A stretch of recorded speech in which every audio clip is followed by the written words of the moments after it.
Hello everyone, बहुत बहुत स्वागत है आप सभी का आपके अपने favourite online learning portal easy prep पर। डियर, देकर आ गए आप सभी आरआरबी सीबीटी 2 का पेपर। दिख गया कुछ बदला बदला सा मिजाज रेलवे रिक्रूटमेंट बोर्ड का, जैसा कि मैं और इजी प्रेप की पूरी टीम आपको चिल्ला चिल्ला के बोल रही थी शुरुआत से। अनलाइक ऑल अदर इंस्टीट्यूशंस, आपको हमेशा यही कहा गया, कॉन्सेप्ट्स पे वर्क करो, कॉन्सेप्ट से क्वेश्चन आएंगे। 5 साल और 10 साल पुराने पेपर को एनालाइज मत करो। 2019 और 14 नहीं है, ये 2025 है। तो ये जो 2024 की आरआरबी जेई सीबीटी 2 का एग्जामिनेशन आपको देखने को मिला है, इस एग्जामिनेशन में पूरा मामला, जज्बात सब बदल गया। क्या रहा इस पेपर में, आज के सेशन में डिस्कस करेंगे। क्या चेंजेस देखने को मिले, पूरे पेपर का एक गहन एनालिसिस करेंगे सिविल इंजीनियरिंग के लिहाज से। देखते हैं उससे पहले कि पिछली बार पेपर का मिजाज कैसा था। तो अगर मैं 2019 के पेपर की बात करूं, यानी जो सीबीटी 2 का पेपर हुआ था, वहां पर जैसा कि आप सभी को पता होगा, जो टेक्निकल है आपका, जो टेक्निकल पोर्शन है आपके पास, जो टेक्निकल पोर्शन है वो 100 क्वेश्चंस आपको देखने को मिलते हैं, और नॉन टेक्निकल पोर्शंस में आपको 50 क्वेश्चंस देखने को मिलते हैं। तो ये पैटर्न रहता है। तो मैंने यहाँ पर 2019 के जो पेपर्स है उनका टेक्निकल पोर्शन का एक एवरेज सम अप निकाल के दिया है कि किस टाइप से, किस एरिया से क्वेश्चन देखने को मिले थे। अगर हम बात करें, यहाँ पर आप देखते हो तो बीएमसी मिला था 20 नंबर का। अभी बताऊंगा क्या चेंजेस आए थे इस बार की बीएमसी और उस बार की बीएमसी। बच्चा कह रहा है सर बीएमसी तो इस बार भी 25-30 नंबर का देखने को मिला है, लेकिन इस बार सेक्शंस बदल गए थे।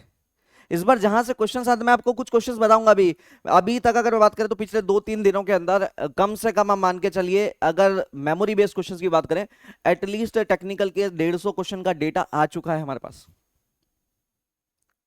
तो बताऊंगा क्या चेंजेस आए हैं। नो डाउट बीएमसी का मार्किंग्स आप यहां पर देखते हो 20 नंबर के पास एवरेज मार्किंग थी, तो यहां पर भी इस बार भी आपको देखने को मिला है रफली, इस बार भी ये रफली 25 मार्क्स के आसपास का एवरेज। अगर मार्किंग्स बात करता हूं दोनों शिफ्ट्स में, अगर अलग अलग जोन्स में बात करूं, तो 25 से 27 मार्क्स के बीच में इस बार भी देखने को मिला है। तो for the sake of calculation में 25 ले लेता हूं इसको। इन्वायरमेंटल इंजीनियरिंग यहां पर 6 नंबर का एवरेज देखने को मिला था, इस बार इन्वायरमेंटल रफली आपको 7 से 8 मार्क्स की देखने को मिली है। आरसीसी यहां पर काफी अच्छा खासा वेटेज था 12 नंबर का। यहां पर अगर हम 2025 की बात कर रहे हैं तो 2024 की वैकेंसी है तो 24 में लिख देता हूं। यहां पर आरसीसी आपको जनरली 7 मार्क्स के आसपास की आरसीसी, 7 to 8 मार्क्स आप यहां पर भी आरसीसी का लेके चल सकते हैं, इतने ही आपको आरसीसी देखने को मिलेगा। ट्रांसपोर्टेशन यहां पर आप एवरेज देख सकते हैं 14 मार्क्स था, लेकिन अगेन यहां पर भी इसको कम करके रफली 9 मार्क्स के आसपास का, अगर मैं एक एवरेज लेना चाहूं तो 8 to 9 मार्क्स के आपके पास ट्रांसपोर्टेशन भी आपको देखने को मिला है। ठीक है, तो ये अभी केवल बच्चों के जो अंदाजे हैं, बच्चों ने जो बताया है उसी की बेसिस पे डेटा मैं आपको दे रहा हूँ। एग्जैक्टली मैं इस डेटा को मैं फुलफिल, जैसे ही आपका शीट्स आएगी उसके मैं फुलफिल करके बता सकता हूँ आपको कि एग्जैक्ट कितना क्वेश्चन देखने को मिला, तो उसका बाइफर्केशन करके दे देंगे, आपको बता देंगे उसके बारे में भी। लेकिन अभी जो बच्चों का मेमोरी बेस जितना उनको याद रहा उसके हिसाब से अगर हम बात करें तो इतने क्वेश्चन रफली बच्चों ने बताए हैं कि इन एरिया से मिले थे। Some plus toss, again it was around 8 to 9 marks, some plus toss भी। और कुछ सेशंस में बच्चों ने ऐसा भी कहा कि भैया 11 से 12 नंबर के क्वेश्चन भी देखने को मिले हमको, 11 से 12 नंबर के क्वेश्चन भी देखने को मिले। अब कौन सा फिगर ज्यादा जेन्युइन है वो चेकआउट करना पड़ेगा। यहां पर हम बात करें स्टील की, तो अगेन 6 to 7 मार्क्स की स्टील भी बच्चे बोल रहे हैं ये। एफएमएसएम ओसीएफ की बात करें, सॉरी सर्वे की अगर हम बात करें, सर्वे भी 5 to 6 मार्क्स के एवरेज क्वेश्चंस अलग अलग शिफ्ट्स में, अलग अलग जोन्स में देखने को मिले। अगर हम F M H M O C F की बात करें तो अगेन यहां पर भी आपको 7 to 8 मार्क्स की एफ एम एच एम भी देखने को मिली है। हाइड्रोलॉजी इरिगेशन की बात करें, ठीक है, तो अभी आप लोग एग्जैक्टली मत समझिएगा कि यही पैटर्न रहा है। ये बच्चों का अभी तक मेमोरी बेस जो दिमाग से वो बता पा रहे हैं उतना ही हम लोग जो है इसके बेसिस पर अंदाजा लगा रहे हैं। Hydrology irrigation again 3 to 4 marks के आसपास की, 3 to 4 मार्क्स के आसपास का हाइड्रोलॉजी इरिगेशन। सॉइल अच्छा खासा पूछा गया, जैसा बच्चों के हिसाब से बात था कि सर 9 से 10 क्वेश्चन तो आपको सॉइल के थे अलग अलग शिफ्ट्स में। ठीक है, estimation costing again 3 to 4 marks के आसपास की, 3 to 6 मार्क्स में ले लेता हूं एक बार एवरेज। और ऑटोकैड से भी 5 सवाल के आसपास अलग अलग शिफ्ट में बच्चों ने कहा कि ऑटोकैड या फिर ड्राइंग से रिलेटेड क्वेश्चन जो है 5 से 6 क्वेश्चन आपको अलग अलग शिफ्ट में देखने को मिले। तो ये तो था भैया पेपर का ब्रेकडाउन क्या रहा या कैसा रहा होगा। क्योंकि देखो एग्जैक्टली अभी तक मेमोरी बेस्ड क्वेश्चन है, बच्चा एग्जाम दे के आता है तो उसके बाद में एग्जैक्टली श्योर नहीं होता, लेकिन हाँ एक रफ आइडिया दिमाग में बना चुका होता है कि सर किस हिसाब से पेपर रहा होगा मेरा ये। तो बहुत सारे बच्चों से रिव्यूज लेने के बाद में हम इन नतीजों पहुंचे, ये मार्किंग्स पर आए। अच्छा, ये इसकी गारंटी पुष्टि नहीं करेंगे एग्जैक्टली यही वेटेज रहा होगा, बट अगेन फर्क क्या देखने को मिला है। अगर आप यहां पर इस बार के पेपर को देखते हो, तो अगर मैं इस बार के पेपर की बात करूं, तो इस बार के पेपर में आरआरबी ने अपने प्रीवियस जितने भी पेपर्स हुए उनसे पैटर्न को कुछ चेंज किया। इस बार के पैटर्न में जो क्वेश्चंस आए, रफली अगर मैं बात करूं, जो आरआरबी जेई सीबीटी 2 का पेपर था आपका, ये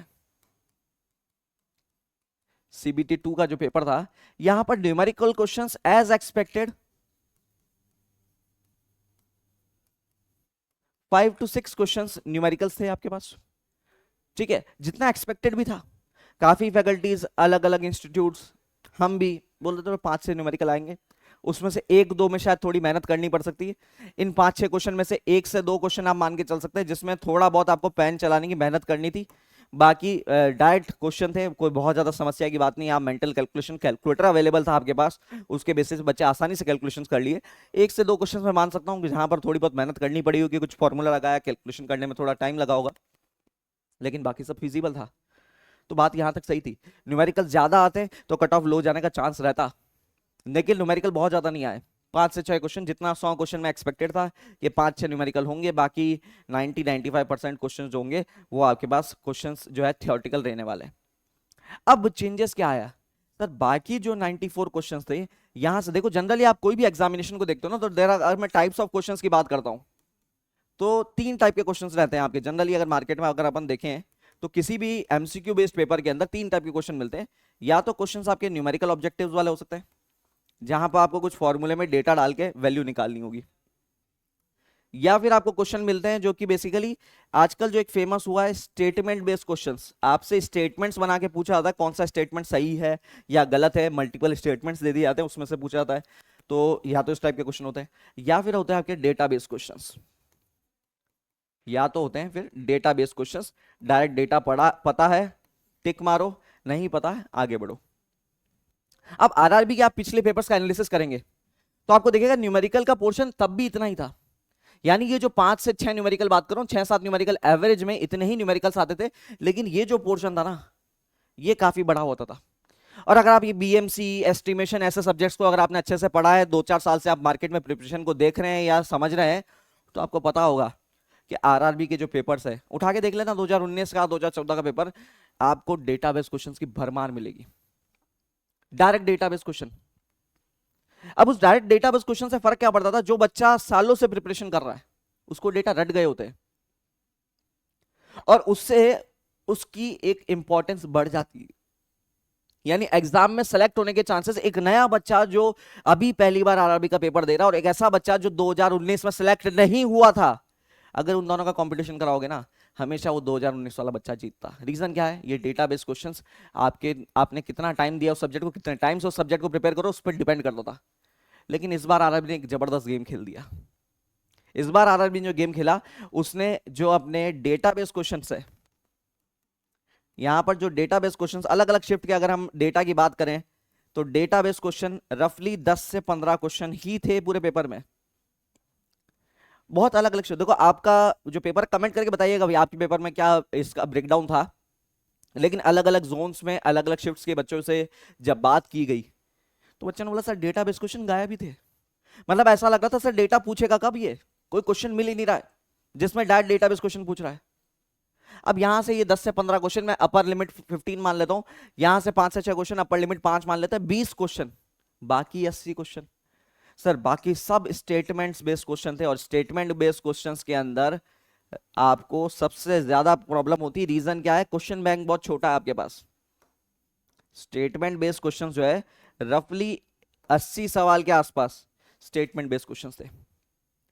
अब समस्या ये आती है, जो बच्चा जेई का प्रिपरेशन कर रहा है वो अलग अलग एग्जामिनेशन के प्रीवियस ईयर क्वेश्चंस देखता है, पीवाईक्यूज देखता है, स्टेटमेंट बेस्ड क्वेश्चंस गायब है। एसएससी का भी पैटर्न में बहुत ज्यादा इसका यूजेज नहीं हुआ अभी तक, पिछले 2-3 साल से उसने बढ़ाया स्टेटमेंट बेस्ड क्वेश्चन, लेकिन तब भी इस लिमिट तक नहीं पहुंचा वो। और जब इस लिमिट तक वो नहीं पहुंचा है, तो मार्केट में स्टेटमेंट बेस्ड क्वेश्चंस का अकाल पड़ा है।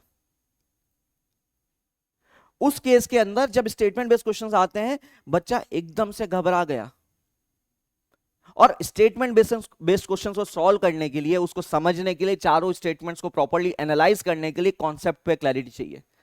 तो यहां से एक चीज और सीखने को मिलती है, ये मैसेज केवल आरआरबी जेई 2024 के जो विद्यार्थी है जिन्होंने उस एग्जाम को भरा, केवल उनके लिए नहीं है, जो 25 में इस एग्जाम को देने की तैयारी कर रहे हैं उनके लिए भी यहां से मेरा क्लियर स्टेटमेंट मैं ये कहना चाहूंगा कि अगर ये क्वेश्चंस आएंगे ना तो ये पुराने पीवाईक्यूज लगा के आपका काम नहीं बनेगा। आप सोचेंगे वो 5 साल पुराना कोर्स जो कोई इंस्टीट्यूट बेच रहा है, ले लो बेटा 10 रुपए में ले लो, दे लो बेटा 25 रुपए में ले लो, उस कोर्स से काम नहीं चलेगा। क्योंकि वो 10 साल पुराना जो कोर्स बेच रहे हैं, वो जो रिकॉर्डेड लेक्चर जो 15 साल पहले 10 साल पहले रिकॉर्ड कर दिए कभी और उसको सालों से बेचे आ रहे हैं, उसमें पैटर्न मिलेगा ही नहीं है। क्योंकि 10 साल पहले अगर आप पेपर देखोगे तो 5 साल पुराना पेपर भी यहां से मैच नहीं कर पा रहा है। आप 2019 के पेपर से भी रिलेट नहीं कर पा रहे उस पेपर को, 10 साल पुराने कंटेंट की तो बात ही खत्म हो जाती है। और मैंने और पूरी इजी प्रेप की टीम ने आपको हजारों बार, हर फैकल्टी ने कहा है, आप लोग स्टेटमेंट्स पे और क्वेश्चंस पे जो कॉन्सेप्ट्स है उन पर ध्यान दीजिए, क्योंकि कॉन्सेप्ट से रिलेटेड क्वेश्चंस आएंगे। मार्केट चेंज हो गया है, ये नया भारत है, ये डेटाबेस क्वेश्चन नहीं पूछता है, कम पूछता है। और आप लोग के लिए अच्छी चीज है, आप अगर कॉन्सेप्ट पे वर्क करेंगे, कॉन्सेप्ट को समझना कई ज्यादा आसान है, कुछ याद रखने की आपको ज्यादा टेंशन करने की जरूरत नहीं होगी अगर इसी पैटर्न पर ये पेपर चलता है तो। और सबसे बड़ी बात जो यहां से देखने को मिलती है, तो एक चीज को पहले बात यहां से समझ लीजिएगा बच्चा, कि आप लोग जो बच्चे बैठे हैं, आप लोग के बहुत सारे सीनियर ऐसे बैठे होंगे कि ये किताब पढ़ी, इसमें बहुत सारा डेटा है, इसको रट लो, एग्जाम निकल जाएगा कोई भी जेई का। बेटा अब वहां से काम नहीं चलने वाला। अगर आप आरआरबी जेई 2025 को भी टारगेट करना चाहते हो तो आपको ये अगले 6-7 महीने 8 महीने तरीके से कॉन्सेप्ट पर वर्क करना पड़ेगा।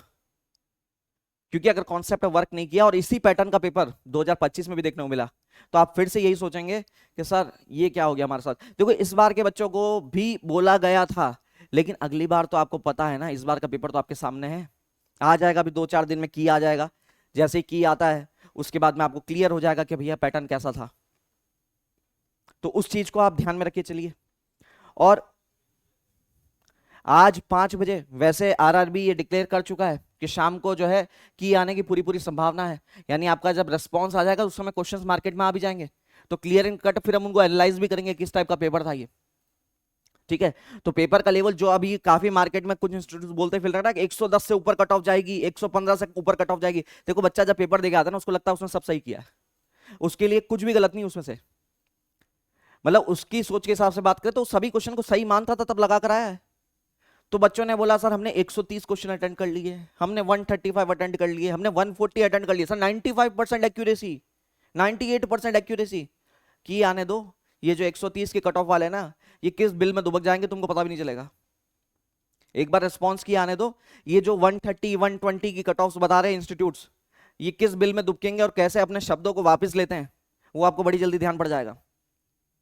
नहीं जाएगी कट ऑफ इतनी आई, अगर पेपर इसी पैटर्न का रहा है, जैसा कि बहुत सारे बच्चे तो गलत नहीं बोलेंगे ना, अगर इसी टाइप का पैटर्न रहा है तो इस केस में इतना हाई कट ऑफ जाने का कोई चांस नहीं था। अगर मैं अनरिजर्व्ड कट ऑफ की बात करता हूं तो इस पेपर के लिहाज से अगर हम बात करते हैं तो अनरिजर्व्ड का cut off, not more than, unreserved की कट ऑफ की बात करते हो तो ये 85 या 85 के कम ही रहने वाला है। मतलब यहां से प्लस माइनस 3 मार्क्स आप ले लो, इससे ऊपर नहीं जा सकता ये, अगर पैटर्न यही रहा है तो सिचुएशन अभी और अगले 1-2 दिन में बिल्कुल क्लियर हो जाएगा शाम को 5 बजे। तो होप करते हैं कि आपका आरआरबी जो है वो आपको दे देगा बेसिकली रिस्पांस की। तो अगर वो आ जाता है तो भी ये सिचुएशन में थोड़ी और क्लैरिटी आ जाएगी। तो एक चीज का आप जरूर ध्यान रखिए कि आपको अब जो वो रिकॉर्डेड कोर्स बेचने वाले इंस्टीट्यूट हैं उनसे बचना चाहिए। वो 5 साल पहले का जो डेटाबेस का गेम था वो बंद कर दिया आरआरबी ने, अब हर साल वो पेपर लेने वाला है। और एक बार ये पैटर्न जो इसने दे दिया है उससे आप इस चीज को समझ जाना चाहिए आपको कि जो पिछली बार या उससे पिछली बार जैसा आरआरबी का पैटर्न रह गया, जैसे हमारे सीनियर्स ने आरआरबी का पेपर निकाला, उस तरीके से पेपर नहीं निकलेगा। आपको कंसेप्ट वर्क करना पड़ेगा। यानी आपको एक 200-400 रुपए की किताब खरीद के या फिर डेटा को रट के आप सोचते हैं कि एग्जाम निकाल लीजिए, तो इतने ज्यादा क्वेश्चन जब स्टेटमेंट के आते हैं बच्चे गलती करते हैं। और सबसे मजे की बात और है, जैसा कि रिव्यू आया है कि सर 10 से 15% से ज्यादा क्वेश्चंस कहीं हमको प्रीवियस ईयर कहीं देखने को ही नहीं मिले। तो ज्यादातर पेपर जो है वो ओरिजिनल नया बनाया गया था, जैसा कि बच्चों का कहना है।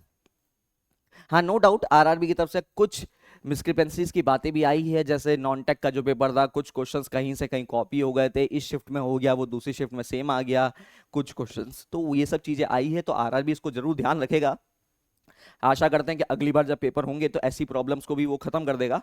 लेकिन अगर हम बात करें तो यहाँ से जो सीख लेने की चीज़ है इस पेपर से, जो एनालाइज अगर आप विश्लेषण करते हैं इस पेपर का, तो जो सीख लेने की चीज़ है वो ये है कि स्टेटमेंट बेस्ड क्वेश्चंस को आपको सीरियसली देखना पड़ेगा, उसके लिए कंसेप्ट वर्क करना पड़ेगा, उसके लिए कंसेप्ट पर आपको क्लैरिटी चाहिएगी, तो उसके लिए इजी प्रेप आप लोगों के लिए हमेशा साथ में खड़ा है, एकदम अफोर्डेबल रेट्स में, best courses with conceptual clarity आपको देखने को मिलेंगे यहाँ पर। तो इसी के साथ मैं इस सेशन को यहीं पर समअप करना चाहूंगा। इस सेशन से हमारा जो एजेंडा था केवल वो ये समझना था कि इस बार के पेपर में पैटर्न क्या रहा है और इस पैटर्न में क्या चेंजेस हमको देखने को मिले हैं, यानी 2019 या 2014 के पेपर को अगर आप एनालाइज करोगे तो उससे क्या चेंजेस आपको यहां पर देखने को मिला, वो चीज आपको क्लियर हो जाना चाहिए। तो वर्क करना है कॉन्सेप्चुअल क्वेश्चंस पे। तो इसी के साथ मैं आप सभी से विदा लूंगा, ऐसे ही और सेशंस के लिए, डिटेल एनालिसिस के लिए आरआरबी के पेपर्स के, जुड़े रहिए इजी प्रेप के साथ। तो नेक्स्ट सेशंस मिलते हैं, तब तक के लिए दिस इज अभिमातो साइनिंग ऑफ। खुश रहिए और जुड़े रहिए इजी प्रेप के साथ। Thank you so much guys.